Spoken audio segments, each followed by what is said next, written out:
मैं doctor D K. Shrivastava, department R M. College Saharsa, Hindi विभाग। आज की चर्चा हम विद्यापति की भव्य भावना पर करेंगे।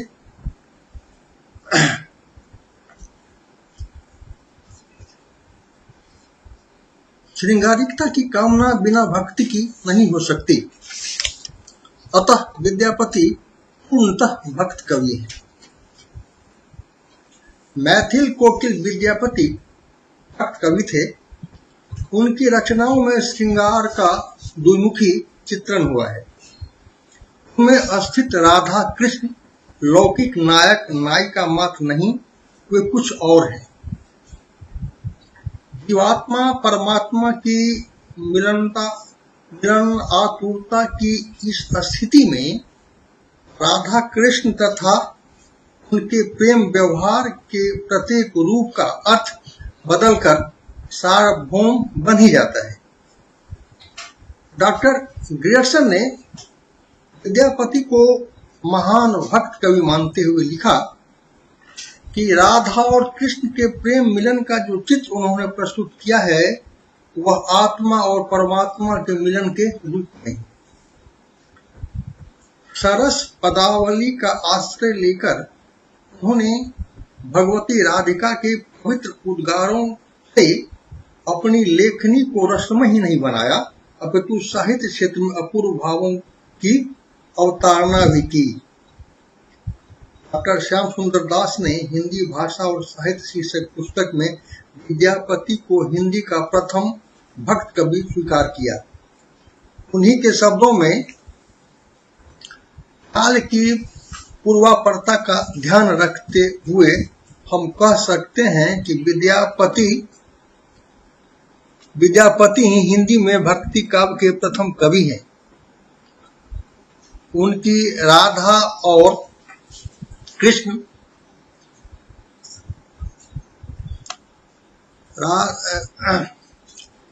की पवित्र प्रेम से ओतप्रोत है,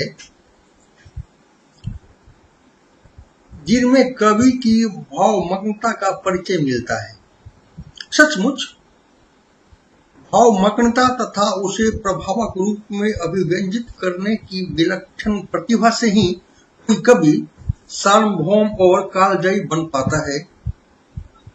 इसी कारण रसरूप कृष्ण एवं महाभाव स्वरूपिणी राधा के परिशुद्ध प्रेम के चित्रण में उन्होंने आशातीत सफलता प्राप्त की। डॉक्टर जनार्दन मिश्र ने विद्यापति को भक्ति भावना का सफल कवि मानते हुए लिखा है, स्त्री और पुरुष के रूप में जीवात्मा और परमात्मा की उपासना की जो धारा खुली थी, उसमें उन्होंने अपने को बहा दिया। विद्यापति ने भक्ति एवं श्रृंगार दोनों की व्यंजना में विलक्षण प्रतिभा का परिचय दिया है। यह कहना सही है कि हर श्रृंगारिक पद में अध्यात्म का अध्ययन विश्लेषण करना वांछनीय नहीं है। यह भी उतना ही सत्य है कि श्रृंगार सा दिखने वाला पद भी आध्यात्मिक भावना से ओतप्रोत होता है। महाकवि विद्यापति प्रसिद्ध कवि थे। भक्ति एवं श्रृंगार दोनों एक ही साथ उनका प्रिय रस रहा है। काव्यालोचन में भक्ति, श्रृंगार और वात्सल तीनों रसों का अस्थायी भाव रति को ही माना गया है। स्नेहो भक्ति वात्सल्य रति देव विशेषता। अतः जब कोई भावक अपने मन को किसी प्रेम परक रचना को ईश्वरोन्मुख बनाता है, तो उसमें भक्ति रस की व्यंजना प्रमुख हो ही जाती है, और वही जब मन को लोकोन्मुख बना डालता है तो श्रृंगार रस का प्रधान हो जाता है। विशुद्धता विद्यापति की अन्यतम विशेषता है। अभिसार में भी भक्ति का सार भरा हुआ है। शब्द स्नाता की अभिव्यंजना विश्व काव्य में अद्वितीय है। संधि की व्यंजना इतनी सूक्ष्म और स्वाभाविक है कि उसे पढ़कर शुभ विचारों का उदय होता है। लक्षिक वर्णन भी इतना सूक्ष्म और हृदयग्राह है कि मलिनता उसे दूर से भी झांक नहीं पाती। मिलन में भी शुद्ध सात्विक भाव का ही प्रधान हो यथा माधव धनी पायलत कत भांति, हेम हेम परखावल कसोटी भादव कुहुतिथि अति, नारी रतन धनी नागर मणि गुण पहिरल हार, गोविंद चरण मन भन विद्यापति सफल भेल अभिसार। गोविंद के चरणों में मन लगाने का भाव प्रेम के परिशुद्ध एवं प्रबलतम प्रेरक रूप ही व्यंजित है। भक्ति के महान कवि हैं विद्यापति। संपूर्ण विश्व वांग्मय में ऐसा दूसरा रचनाकार अब तक नहीं हुआ जिसकी भक्ति भावना से प्रसन्न होकर भगवान बनकर काम करे, जिसे परम गति प्रदान करने के लिए गंगा की पावन धारा अपनी दिशा बदल दी। उगनाथ स्थान यानी उगना स्थान और विद्यापति नगर क्रमशः इसके ज्वलंत दृष्टांत है। सचमुच भाषा साहित्य में विद्यापति एक ऐसे भक्त कवि हैं जिनके गीत केरल के मंदिरों में गाए जाते हैं तथा नेपाल के मंदिरों में। बंगाल एवं उड़ीसा उन्हें चंडीदास अपना कहता है, हिंदी तुलसी मीरा तथा कबीर की भांति अपना बताती है, हिंदी बताती है। मैथिली तो उन्हें अपना सिद्ध करने के लिए साल भर केवल उन्हीं की जयंती मनाते रहती है। विद्यापति केवल अपने संपूर्ण देश के वैष्णव के कवि के रूप में प्रयान्वित हैं, अपितु अखिल विश्व में भक्तगण उनके राधा कृष्ण चैक भक्ति गीतों को गुनगुनाते हैं। अंतर्राष्ट्रीय स्तर पर होने वाले साहित्य विश्लेषण में भी भक्ति के संदर्भ में विद्यापति के गीतों की चर्चा की जाती है। विद्यापति पदावली में अनेक ऐसे गीत हैं जिनमें केवल अनंत भक्ति की अनुपम अभिव्यक्ति ही है। विद्यापति की पति संसार प्रसिद्ध है। उन्होंने आदिशक्ति काली, गौरी, शंकर, राधा कृष्ण तथा गंगा माता के चरणों में सर्वतोभावेन अपने को समर्पित कर दिया था। भक्तों में विद्यापति का स्वरूप अन्यतम है।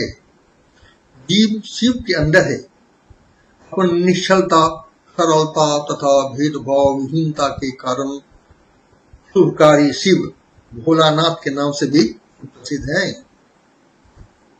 कखन सब दुख मोर भोलानाथ, जगु भय बरमोय भोलानाथ।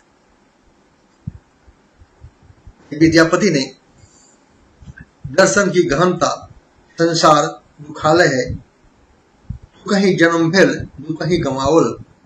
भक्ति की अन्यतम परिणति शरणागति तथा पूर्ण आस्था के साथ विनम्रता पूर्वक भवसागर से पार उतरने की अंतिम अभिलाषा व्यक्त करने के साथ साथ परमात्मा साक्षात्कार, हाथ पकड़कर उद्धार कीजिए का संकेत कर मानव जीवन के परम लक्ष्य पर प्रकाश डाला है।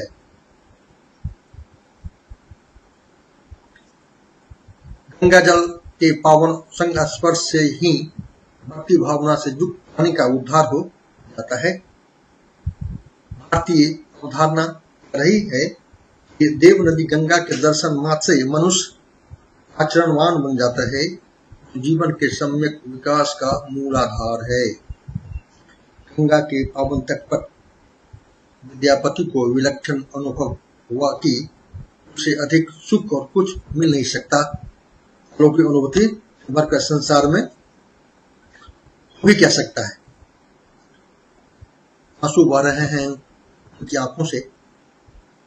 गंगा माता के पुनर्दर्शन के लिए कवि हाथ जोड़कर उसे प्रार्थना कर रहे हैं कि कृपा वह कोई आगे भी उसे दर्शन है। भक्ति यही है। श्रीमद् भागवत महापुराण में सूत जी का कथन कि गंगा जल भगवान श्री कृष्ण के चरण कमलों का वो पराग है जो पावनता की प्रतिमूर्ति है। कवि विद्यापति ने शिव और विष्णु एकात्म का निदर्शित की है। भलहर भलहरि भल तू कला, खन पुत बसन खन ही वर्ग छला। भगवान शंकर भी उतने ही सुंदर और हितकारी हैं जितने भगवान विष्णु। अतः प्रकृति और लीला भी दोनों की समान ही है। महाकवि विद्यापति ने अनेक पदों में राधा कृष्ण की जो वंदना की है वह आज भी विश्व में अद्वितीय एवं अप्रतिम है। नंदक नंदन कदम्बक तरुतर धीरे धीरे मुरली बजाओ, समय संकेत मीठी तन वैसल मेरी मेरी बोली पठाओ। वास्तव में शिवनंदन ठाकुर का यह कथन चैतन्य देव पर इस पदावली का इतना गहरा प्रभाव पड़ा कि उन्होंने कुमार व्रत धारण कर लिया। इसलिए इसमें तनिक भी संदेह नहीं कि पदावली में भक्ति रस प्रधान है, श्रृंगार रस नहीं। अतः हम कह सकते हैं कि विद्यापति मूलतः पूर्णतः भक्त हैं।